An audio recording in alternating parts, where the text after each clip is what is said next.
তোমরা এই বইয়ের মধ্যে এই যে এই বইটা যেটা লিম্ফোসাইটের ইয়েটা বললাম, এইটার দুইটা চ্যাপ্টার পড়বা। একটা হলো লিম্ফোসাইট ডেভেলপ, এই যে অ্যাক্টিভেশন অফ টি লিম্ফোসাইট, এই চ্যাপ্টারটা।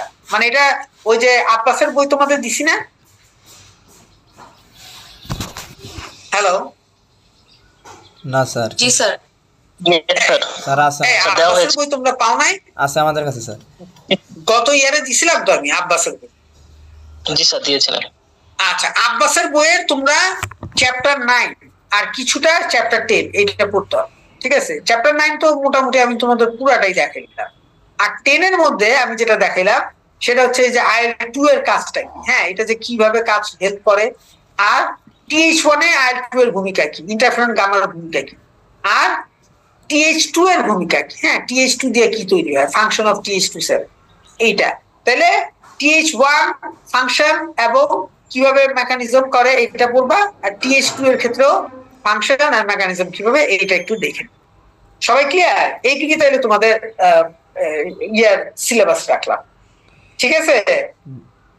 এর চেয়ে কম তো আর দেওয়া যাচ্ছে না। তোমাদের তো ওই যে হিমাটোপোয়েসিস প্রথমে বললাম কইরো, এখন বলতেছি একটু বাদ দিয়ে দিন, ঠিক আছে? জি স্যার।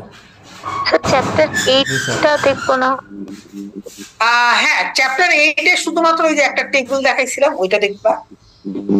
ওই যে TCR রিঅ্যারেঞ্জমেন্ট, মানে যে T cell rearrangement 10 to 16 cell তৈরি হতে পারে, ওই টেবিলটাই শুধু সবচেয়ে ইম্পর্টেন্ট। বাকি এগুলা তোমরা আসলে তোমাদের কোথা থেকে পড়তে হবে? আসলে পড়তে হবে তোমাদের মেইন যেটা, সেটা হচ্ছে ওই যে ওই যে খান্নার যে বইটা তোমাদের দিছি, সবাই পাইছো না?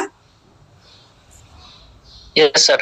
ওই খান্নার বইটা পড়বা, সাথে এই আব্বাসের চ্যাপ্টার 9 মেইনলি পুরাটাই, আর 10 এর কিছুটা, আর 8 থেকে শুধুমাত্র ওই যে একটা টেবিল। ক্লিয়ার সবাই? Yes sir. জি স্যার। আচ্ছা, এই হইল গিয়ে তোমাদের আমার মানে মিড টার্মের সিলেবাস।